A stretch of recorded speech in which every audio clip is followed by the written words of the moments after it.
Yo.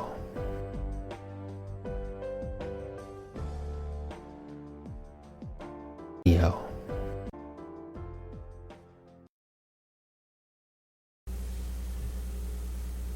Okay, next segment is Dr. Tedros with the WHO with the COVID update. And in Africa, they're still having trouble controlling the COVID virus. A lot of it is, Dr. Tedros is going to say, we need to do things to share vaccines and to get vaccines into places that are having trouble affording to buy their doses. So let's listen to what Dr. Tedros has to say about controlling COVID-19 versus controlling Ebola in Africa, and how he actually compares and contrasts things. And of course, the rest of the update from the world on COVAX and the accelerator tools that are being used to help bring the global pandemic to an end.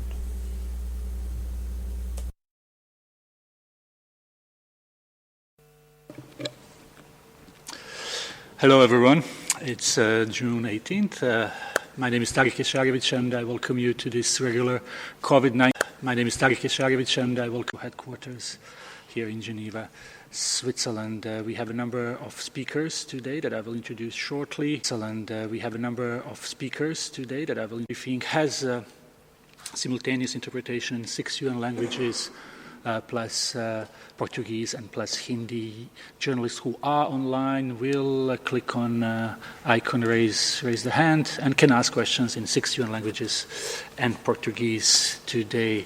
We have with us our usual speakers, Dr. Tedros, WHO Director General, Dr. Maria Van Kerkhove, our technical lead for COVID-19, Dr. Mike Ryan, Executive Director of Health Emergency Program, Dr. Soumya Swaminathan, WHO Chief Scientist, Dr. Mariangela Shimao, Assistant Director General, Access to Medicine, Marianne Products. Online, we have with us Dr. Bruce Aylward, Senior Advisor to the Director General and the lead of ACT Accelerator, Dr. Kate O'Brien, Director of Immunization, Vaccines and Biologicals. We also have today with us Dr. Deborah Kestel, who is our Director for Mental Health and Substance Abuse. So with this, I will give the floor to Dr. Tedros for his opening remarks. Dr. Tedros. Thank you, Tariq. Good morning, good afternoon, and good evening. Tomorrow, we expect the government of Guinea to announce the end of its Ebola outbreak. And I would like to offer my congratulations to Guinea and the health. And I would like to offer my congratulations to Guinea and the health. And I would like to thank you also to our partners who provided financial and technical support. As you know, Guinea was one of 3 countries that was affected by the devastating West African Ebola outbreak in 2014 and 2015. Thanks to the lessons learned from that outbreak and new tools, including vaccines, Guinea managed to contain the outbreak in just 4 months and prevent it from spreading beyond its borders. Vaccinated against Ebola. But our work is far from over. We must continue to support survivors and monitor their health without creating stigma. We are also finalizing a 90-day post-epidemic resilience plan to support local health authorities, health workers, and communities. This success shows how an outbreak can be brought under control with the combination of community engagement, effective public health measures, and the equitable use of vaccines. COVID-19 is a different disease that spreads more easily than Ebola, but the approach is the same. And yet, even after 18 months, the ineffective use of public health and social measures increased social mixing and vaccine inequity continue to give COVID-19 an opportunity to mutate, spread, and kill. The global failure to share vaccines equitably is fueling a two-track pandemic and most vulnerable people. And most region has countries that are now facing a steep increase in cases and deaths. Many countries in Latin America have rapidly increasing epidemics, and others have plateaued at high level. In Africa, cases have increased by 52% just in the past week, and deaths have by 52% just in. And we expect things to only get worse. Less than 1% of Africa's population has been vaccinated. Africa's population has been vaccinated. Be far too late. Vaccine for Africa's population or being infected today or at risk today. Our global targets are to vaccinate at least 10% of the population of every country by September, at least 40% by the end of the year, and 70% by the middle of next year. These are the critical milestones we must reach together to end the pandemic. More than half of all high and upper middle income countries and economies have now administered enough doses. Countries and economies have now administered populations. Just 3 out of 79 low and middle income countries have reached the same level. We very much appreciate the vaccine donations announced by the G7 and others. And we thank the G7 and others states that have committed to sharing doses in June and July. We urge others to follow suit. We need vaccines to be donated now to save lives. WHO will continue to support countries to apply public health and social measures to keep people safe. And we continue to support countries to ready their systems and plans to roll out vaccines once they get them. But we do not control the global supply of vaccines. The countries and companies that do must play their part to produce more and share more to achieve WHO's global targets. We continue to explore every avenue of increasing production of vaccines, especially in Africa, and we will have more to say about that on Monday. And even as we continue to respond to the COVID-19 pandemic, our regular work continues across the spectrum of health issues. Across the spectrum. We opened a new country office in Kuwait, published a new implementation guide on suicide prevention, and yesterday we launched the Global Evidence Review on Health and Migration. Refugees and migrants are among the most vulnerable people in our world and suffer from a range of physical and mental health problems.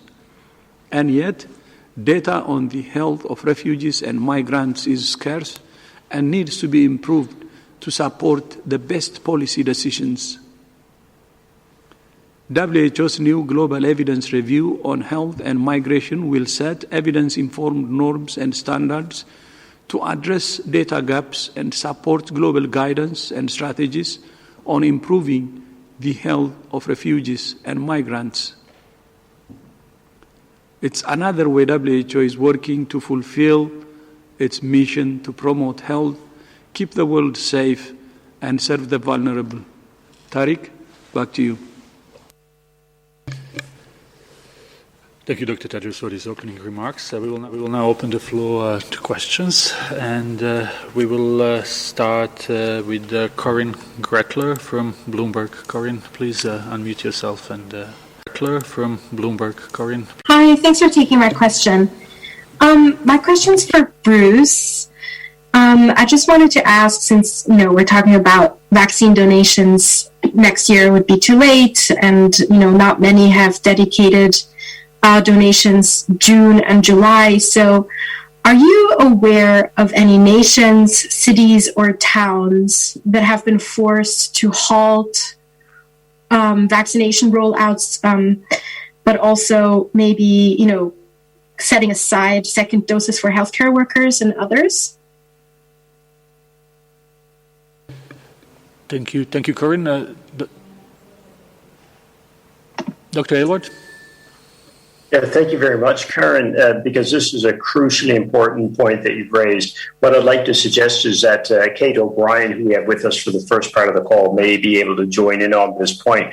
But we have a huge number of countries, Karen, that have had to suspend their rollout of their second doses of vaccine. If I remember correctly, it's over 30 or 40 countries that could have been targeted for second doses of AstraZeneca vaccines, for example, will not be able to do that. And we are now urgently trying to work with AstraZeneca itself, as well as SII, the government of India, to restart those shipments so that we can get those doses, those second doses, into those populations, because we are running to a longer interval than we would have liked in that regard. So it's quite a list of countries, particularly in sub-Saharan Africa, but also parts of Latin America, parts of the Middle East, parts of Latin America, parts of the Middle East, parts of Latin America. Some countries have been particularly hit hard, include those that surrounded India, like Nepal, Sri Lanka, others who suffered a severe wave of disease and were very, very desperately trying to access doses. So we've had quite a substantial problem in this regard, Karen. And hence the reason the Director General emphasizing the need for access to doses. Donations are great in the short term. This is a short-term solution we are looking for in the face of a very imperfect market, where in this pandemic, only countries right now that have got the financial resources of producing the products actually have access to vaccines. And that's what we're trying to change, particularly in this period, June through September. In that regard, just like to recognize again the importance of the donations that were announced and dose sharing at the G7, especially of the United States, that has committed at least 80 million doses during the June-July period that will help, and we call again on others for exactly the reason that you've highlighted, Karen. Tara, Kate may want to add, and she'll be more familiar with some of the real specifics around actual countries and numbers. Yeah, thanks for that, Bruce. You've named a number of countries that all are facing the issues that you've described. I think I really want to emphasize that countries across each of these regions are, we're looking really carefully with them at their absorptive uptake of vaccines. And many of them are at the very end of the supply that they have, and they still have not delivered second doses to their large populations for which they got first doses. So we're really facing a situation where they are in halting stage, where they just don't have more doses that are coming at this point to be able to do those second doses, and of course to then expand to the remainder of the highest risk populations that they're trying to immunize. So there are, many countries, many of which Bruce has already described, and specifically named them. We can certainly take it offline and give you further lists of countries that are facing this. Over. Many thanks, Tarek. One point we should highlight, Karen, that we didn't, is how hard this is for countries. Remember, you've seen in the West and other countries that have high coverage, how long it took to get to high coverage. It takes a long time to train the additional manpower that you need, a long time to sensitize your populations, a long time to get the logistics, et cetera, in place to operate at scale. And so when countries with weak systems are forced to continually interrupt, reorganize, redirect their programs, they are going to have real trouble as additional doses arrive, potentially. We're making it doubly, triply difficult, much more difficult than it needs to be for these areas. Eventually, when we do get large numbers of doses, it'll be like having your hands tied behind your back, right? Both hands behind your back, because we have interrupted and staggered and slowed the rollout, which made it very difficult to mobilize populations. We hear out, which made it very difficult to mobilize populations. Are so keen to mobilize their populations, but so concerned that they are having to do that prematurely because the doses, the supply isn't following. Let me actually just follow on from Bruce's second point there. We've just been looking at the pace of uptake in high-income countries, especially those that have gotten some of the highest coverage rates. And it took them over about 4 months to get to a peak vaccination rate. So, when they're really at peak pace. And those are countries that had clarity on what their supply was going to be, could mobilize demand, could communicate with their populations and their communities what the order is going to be, where you go for vaccination. We're going to have doses. One of the worst things that you can do in an immunization program is to be communicating out to the community that doses will be available, and then you cannot deliver those. That undermines confidence in the program overall. So these are really critical issues. And as Bruce said, when we're looking at some of the highest performing countries, it's taking about 3 to 4 months to even go from the beginning of a program to getting to that peak performance. It doesn't happen in a short period of time. Being able to sustain it is another issue. In each of these where they reached a peak, it was only sustained for about 4 weeks, and then that peak rate starts to go down again. Thank you, Dr. O'Brien and Dr. Aylward. Let's move to the next question. Jamil Chade from O Estado de Sao Paulo. Jamil. Yes, Tarek, thank you very much. Dr. Tedros, tomorrow Brazil will probably reach 500,000 deaths officially, obviously. And not only that, but we've seen in the last couple of weeks the rate going up of infection as well. What is your message today to Brazil in this such a sad milestone for the country? What is the message that you can give us? Thank you. Thank you. Let's start with Dr. Shimon, please. I'm going to use the opportunity to speak in Portuguese. Obrigada, Jamil, pela pergunta. E primeiro, é com muita tristeza que a OMS vê o Brasil atingir esses números, os números de óbitos e os números de pessoas que foram afetadas até esse momento. Né? Você sabe que no mundo todo a gente teve já cerca de 3,8 milhões de óbitos por conta dessa doença e a OMS gostaria de se solidarizar com todas as famílias e todas as pessoas que perderam entes queridos por conta da Covid-19. É importante ressaltar que os casos nas Américas ainda, inclusive o Brasil, né, apesar de ter havido um decréscimo, inclusive o Brasil, né, permanecem em patamares muito altos. E isso é um ponto bastante importante, acho que a gente tem ressaltado, o OMS tem ressaltado, ao tempo que congratula o Brasil pela capacidade produtiva local. Eu acredito que o Brasil tenha já conseguido vacinar tenha conseguido administrar mais de 80 milhões de doses, e a maior parte disso é por conta da produção do Instituto Butantan e da Fiocruz.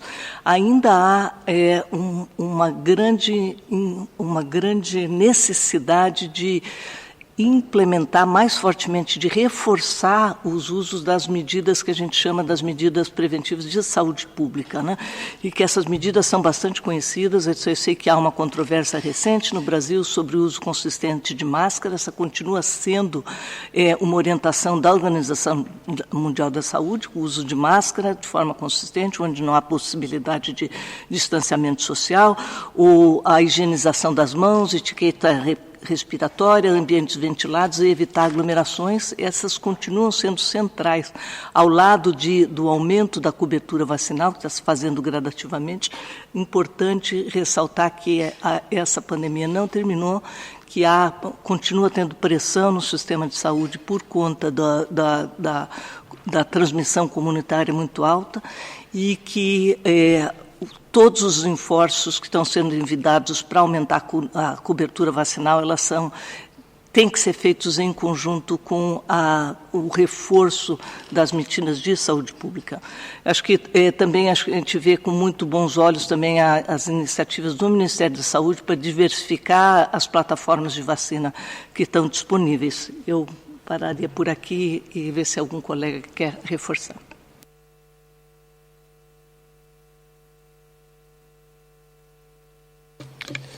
Thank you, Dr. Shimo, for this answer. I don't see anyone else who would like to add, so we will then move to the next question. We go to Reuters, and we have John Miller with us. John, please unmute yourself.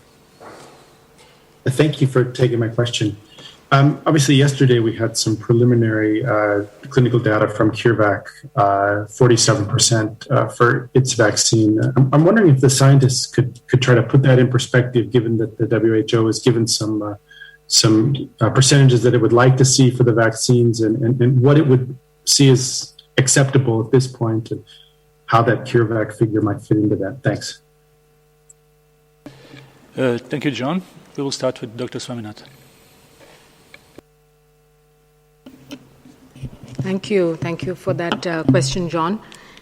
Yes, I mean, it was disappointing to see the results from CureVac that came with an efficacy of less than 50%, which is the benchmark that we had set. As you mentioned, WHO had developed through the R&D blueprint to prevent epidemics very early on the target product profiles for an effective and safe vaccine, setting the minimum efficacy of 50% with the lower bound of the confidence interval not going below 30%. Now, of course, it was very encouraging to see so many vaccines with much higher efficacy than the 50% benchmark. And so that's why I think it was even more disappointing to see this because we expected mRNA vaccines to perform well. But I think it's telling us important things, that in vaccine development, not every candidate is going to perform just as well, that we need to do efficacy trials to actually find out the clinical efficacy of a product, and we cannot presume just from the class of products, just because it's another mRNA vaccine, we cannot presume that all mRNAs are the same because each one has a slightly different technology. The advantage here was, of course, that the temperature conditions were very suitable. These were to be stored at regular refrigerated rather than a very ultra cold storage. But it is a different kind of mRNA, unmodified platform. The dose used, selected for the trial was much lower than the dose that either Moderna or Pfizer had used.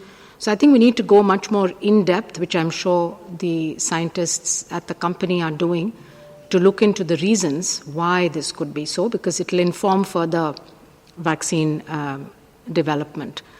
And this is a normal process, as I said, of R&D of vaccines. We've been quite lucky to have so many successful ones, but it also underlines the fact that we need to keep on with development. We need to continue to support R&D of more vaccine candidates, particularly those which are more suitable for use at scale, storage conditions, single dose, mode of administration not being injectable, being either a nasal or an oral vaccine, and such other properties, easy to manufacture and scale. So I think each of these trials is a lesson for us also to learn more about the science, and there's so much more that we are learning about this virus. One of the key and important issues is a correlative protection, which would, of course, help further development and further testing of vaccines or vaccine combinations. And the WHO is leading on the efforts, again, through the networks convened by the R&D blueprint to come to some kind of consensus on correlates of protection. But at the moment, we do not have that global consensus, so it's very important that we continue with well-designed and well-conducted randomized trials. I don't know if anyone else wants to add to that. Just add from the perspective of the challenge of vaccine development in the era of variants. I believe the company isolated 13 different variants in the study population, which again shows that the bar is being raised by the virus for this next generation of vaccines that we will need. So again, the message is that we need to use the vaccines we have, distribute them equitably, and ensure we continue to suppress transmission. The fact is that we've seen this in Brazil, we've seen similar issues in Paraguay and other countries recently, that even with the health system doing a great job to scale up its capacity, once you get very intense community transmission, health systems come under pressure again, regardless of the variant causing the problem. So again, I think we're seeing a shifting and changing landscape in which the emergence of variants, because of unchecked community transmission, is leading to challenges in the health system. It's leading to challenges in vaccine development and demonstrating vaccine efficacy.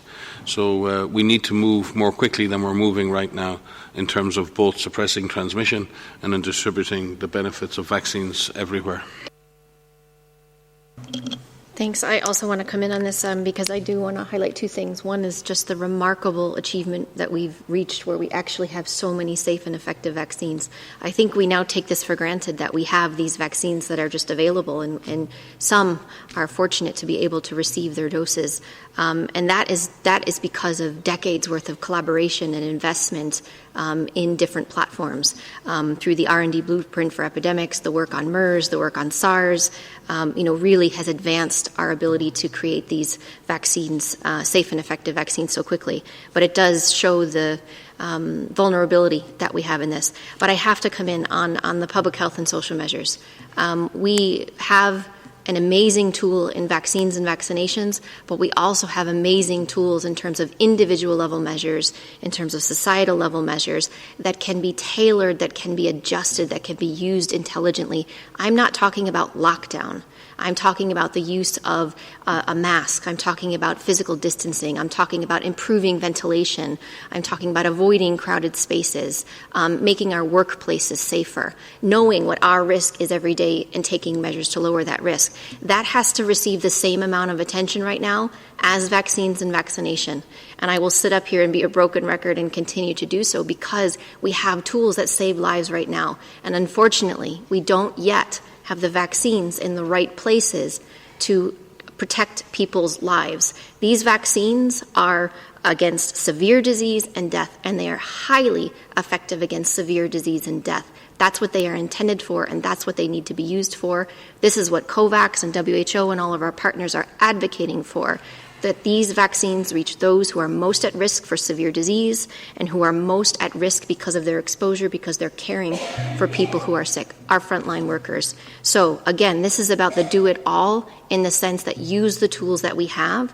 Governments need to support people in being able to do so because it's easy to say, do it, but we need to be supported in carrying out these measures because the decisions that we make today impact ourselves, impact our families, and they have consequences, good and bad. So let's continue to make good choices that we can, that we're in control of, and let's continue to make good choices that want us to keep ourselves and our loved ones safe.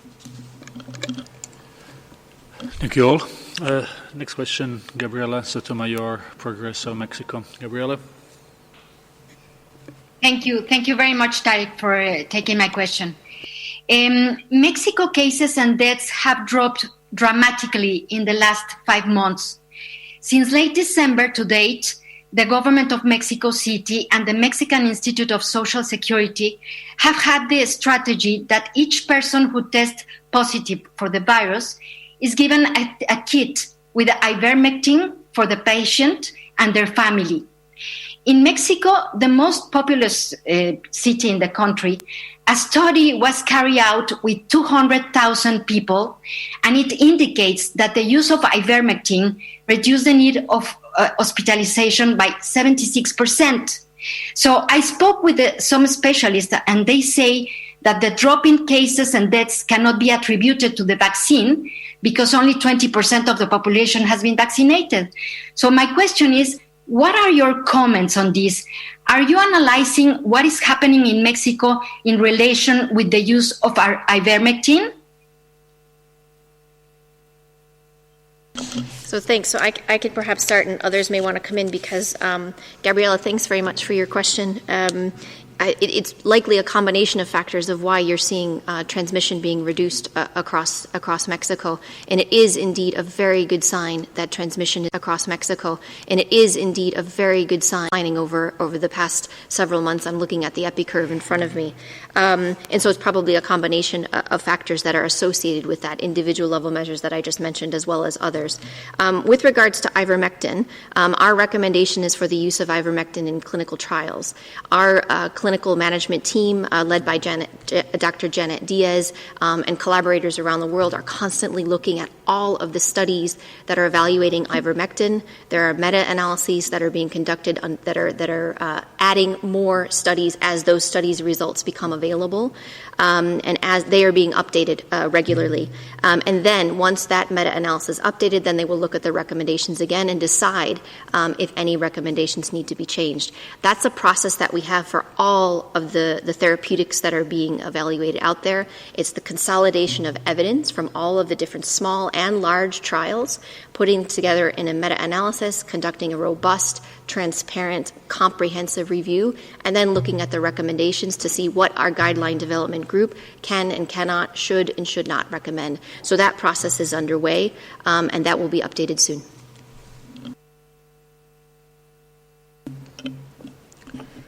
So I think you raise an important point, because when you look at a question about why cases and deaths may have reduced in a particular environment, as Maria mentioned, it's usually a combination of things.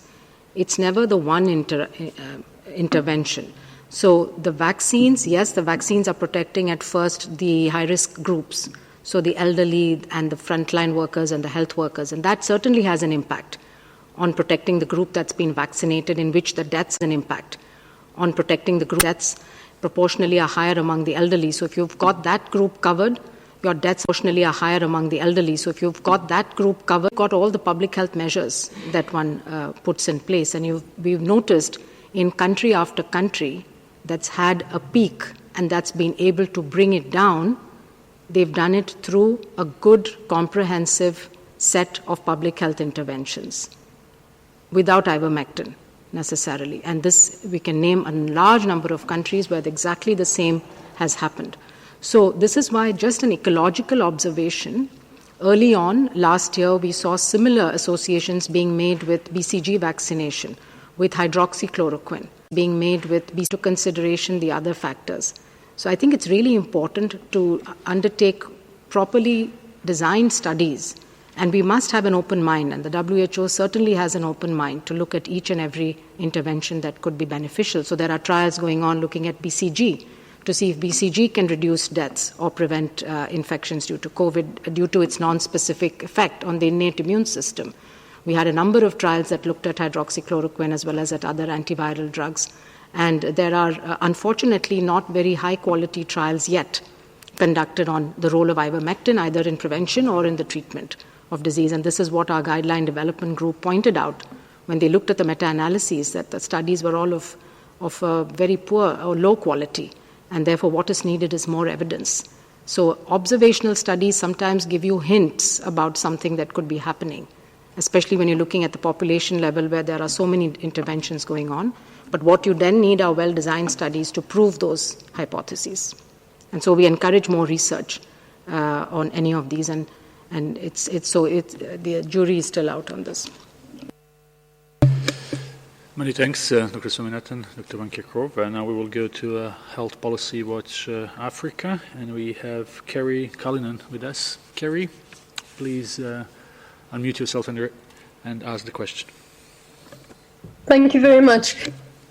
There have been some alarming reports about the lack of, or the failure of Sinovac to prevent health workers from being hospitalized in Indonesia.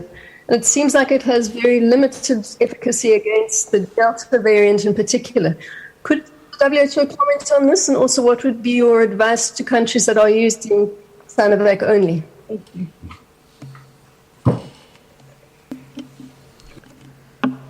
So I'm not aware of this particular incidents that you are mentioning, but I think you're bringing up an important issue, and that was also mentioned by Mike just now, the the whole situation is so dynamic because of the variants that are now circulating. And as you said, the Delta variant is well on its way to becoming the dominant variant globally because of its significantly increased transmissibility.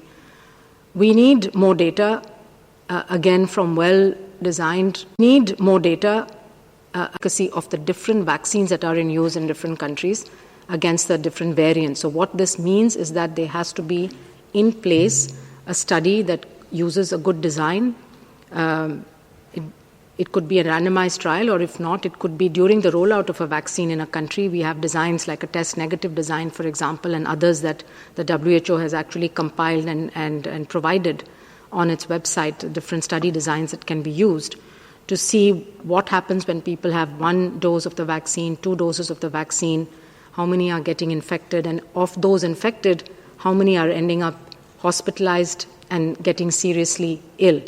And that kind of documentation will tell us, because again, anecdotally, one might see number of infections happening for whatever reason. If there's a lot of community transmission, there will be more infection among health workers. But are they getting ill? Are they needing to be hospitalized? And what's the proportion between the vaccinated, unvaccinated, and those with a single dose and complete dose? So this is something that we are watching very carefully and documenting, and we now have a special expert group and documenting, and we now have a track the performance of vaccines and their effectiveness when used at the population level in relation to the variants. And so this also means that countries need to do sequencing side by side. And so this also means that countries need to do sequencing. We need to expand sequencing, and maybe Maria can say more about how we're supporting countries to do that. And when we have both pieces of information, then we can start getting some solid and robust evidence on vaccine performance. Just in general on Indonesia, there has been quite a steep surge in cases over the last few weeks. And again, as Sumi referred to before, in other countries, this is multifactorial. The number of cases has been on the rise after the end of the traditional holiday season, where millions of people move around in the Indonesian archipelago. There's a lot of travel. People move. We saw a similar phenomenon in Europe with the social mixing over the holiday periods. We think we saw similar issues in India. People move and mix. The virus goes with them, and you can get that build-up of infection. That has brought the healthcare system under some strong demand for healthcare services, and certainly in Jakarta, the hospital occupancy rates have increased to 75%, and the weekly incidence rate is up by 50%. Positivity rate is around 12-13%. Quite high. It's not dramatically high, but there's no question that the intensity of community transmission has increased across Indonesia, particularly around Jakarta and also central Java and Kudus. And within that, the Delta variant is now becoming more prominent or more dominant in certain parts of Jakarta and other parts of Java. And that is a concern given what we've learnt about the ability of the Delta. And that is a concern given what we've learnt about. So there is no question that Indonesia is facing increased community transmission. Indonesia is of the Delta variant, and increasing pressure on the health system, though at the moment the hospital system appears to be coping in terms of bed occupancy and strain on the system. But we've seen in other countries how quickly that situation can change. Once a peak occupancy is reached, once health systems begin to fail, they tend to fail quite catastrophically and rather quickly. Dr. Aylward, would you like to add something?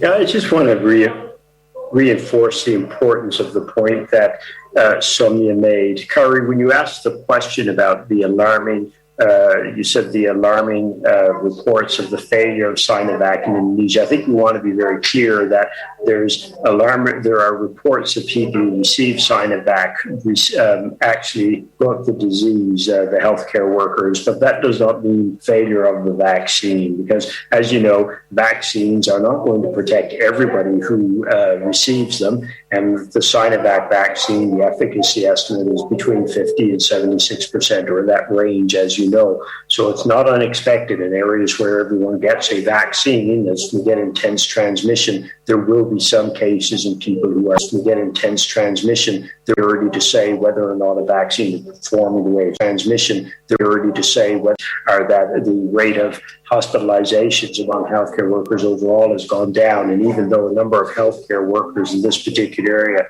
had the disease, very few of them, or actually it was only a smaller proportion who were hospitalized. But a super important event, an event that needs to be fully investigated. But I think we want to be very careful about suggesting there's evidence that a vaccine is failing, because there certainly isn't the evidence to suggest that at this point.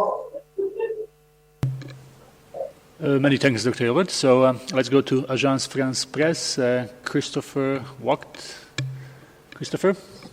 Yes, thank you for taking my question. I just wanted to come back on what Dr. Tedros said about production, and especially production in Africa. You were pointing to some news on Monday, but I was wondering if you could maybe tell us a little bit more. But I was wondering if you could, we have been waiting for quite a while on the different schemes that you were trying, or not just you, but also WTO, to put into place to have more production, especially regional production in Africa. So I was just wondering if you could tell us a little bit more. Yeah, thank you very much.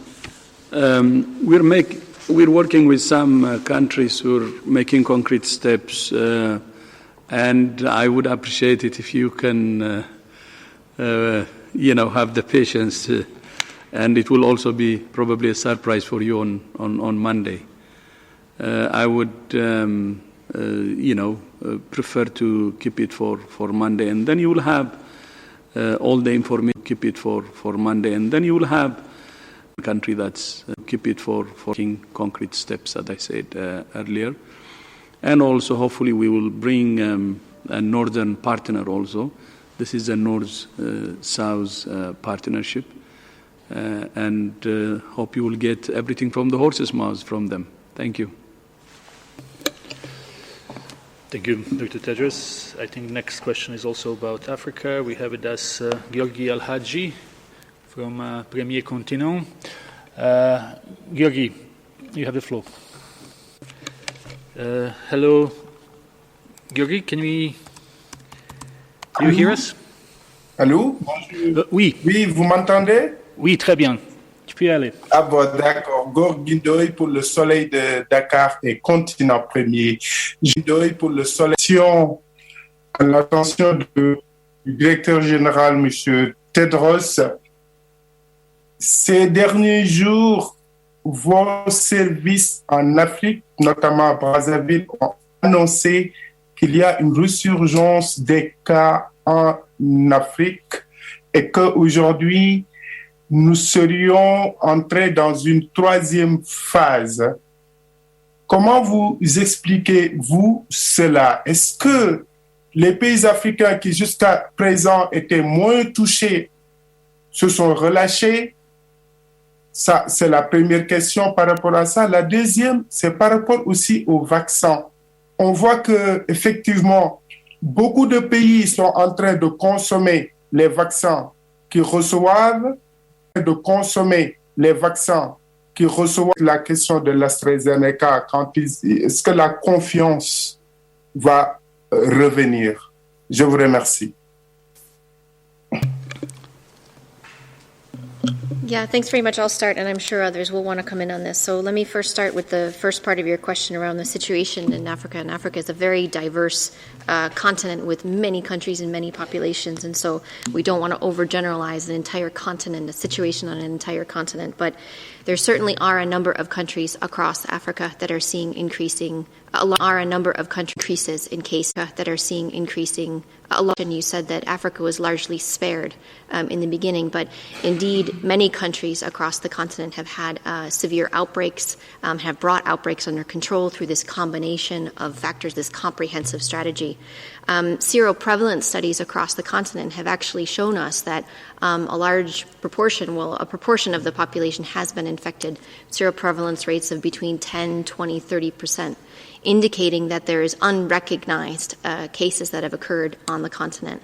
And part of that is due to cases that have occurred on the continent in many countries. And we are working with many ministries and with our regional office, with our country office. We are working with to improve testing capacity across the continent, in particular the use of PCR tests, the use of antigen-based tests, which can be conducted outside of labs in clinical settings by trained individuals and into communities to really know where the virus is and to carry out appropriate public health measures.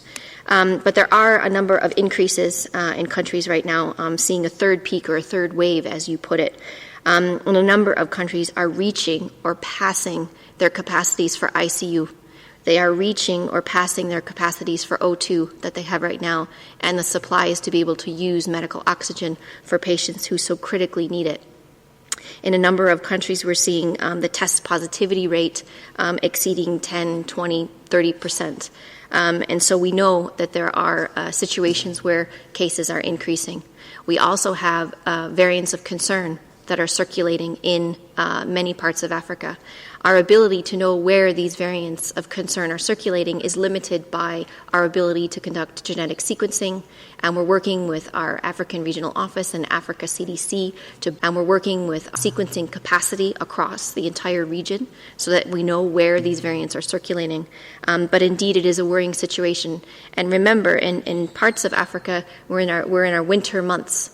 And in our colleagues from our regional office were reminding us that in some countries there are colleagues from, and so people are spending more time indoors as opposed to outdoors.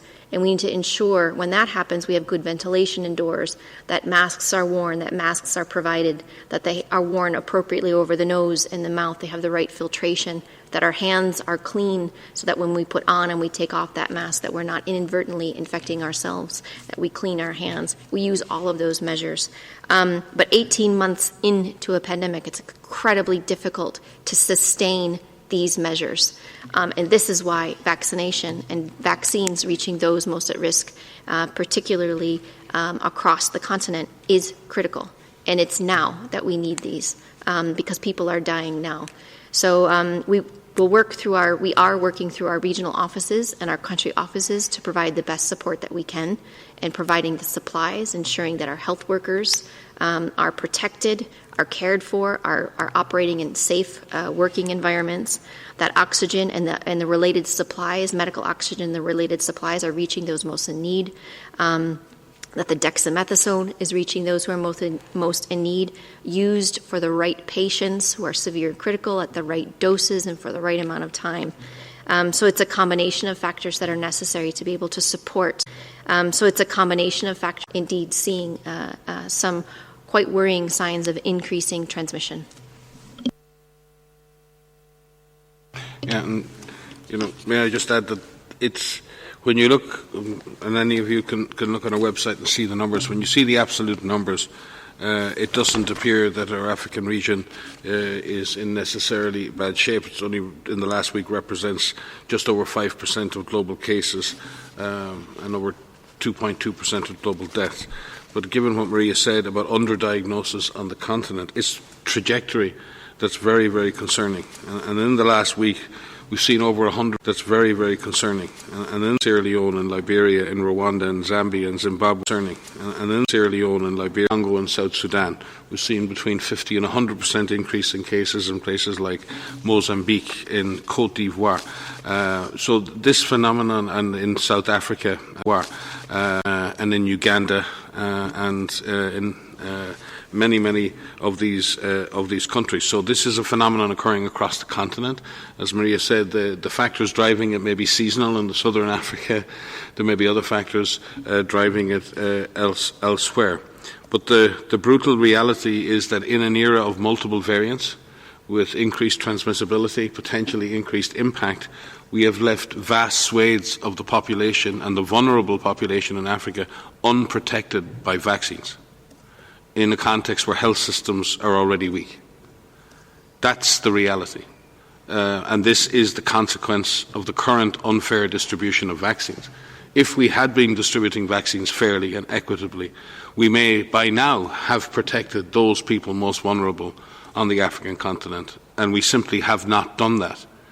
And whatever the factors that are driving this, be it exhaustion in the system, be it the fact that people have to go back to work, be it seasonal, the reality is that the population that needs to be protected is not. And we have the same concerns in African countries in refugee situations at the moment. We have the same concerns in African countries in refugee situations at the moment. The wave will be the same as the previous wave. I think every country has learned that every wave is unique, because it depends on the season, it depends on the health system, it depends on the variant, it depends on the intensity of transmission.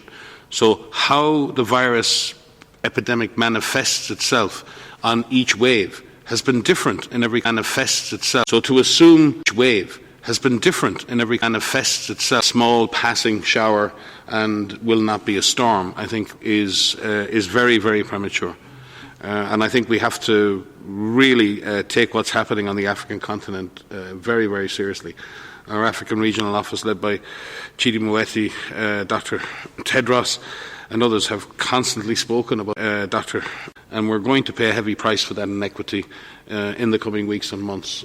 We hope not. I dearly hope that is not the case. But the trajectory and the direction of travel and the point of impact of this pandemic is switching around the world. I've said that before, and it is very clear that there are strong signals coming from Africa and from the African region of WHO that the disease is on the rise, the impact is rising, and we need to move quickly to support those systems and get the most vulnerable people vaccinated in Africa.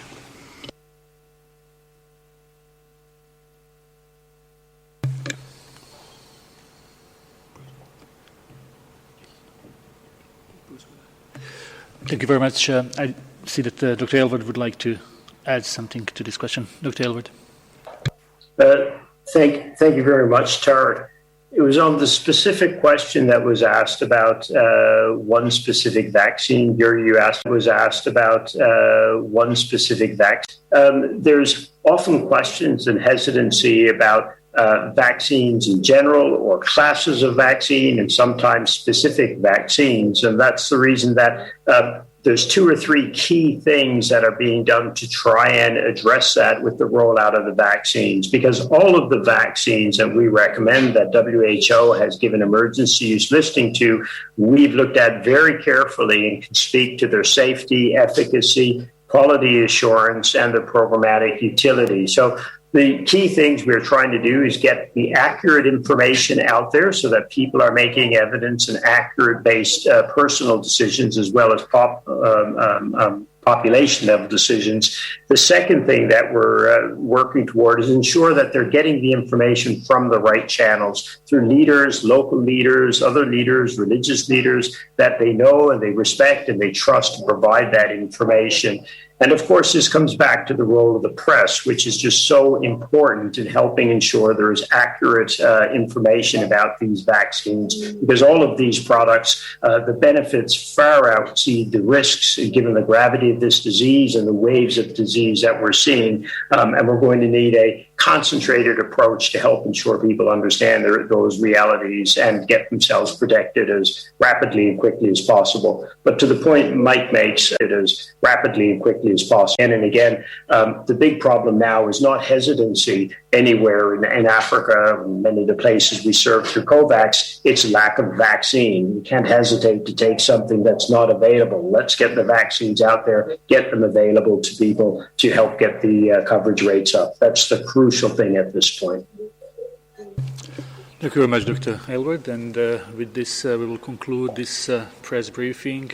As always, we will send the audio file later in the evening, and transcript will be posted at our website tomorrow. With this, I wish you a nice weekend, and I give the floor to Dr. Tedros for his closing remarks. Yeah, thank you, Tariq, and thank you to all who have joined today, and see you in our upcoming presser. Thank you. Bye-bye.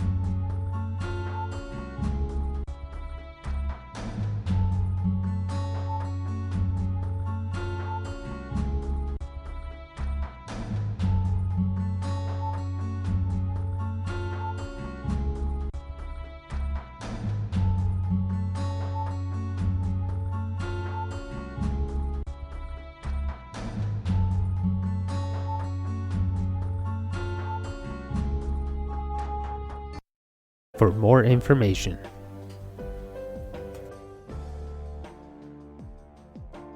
For more information.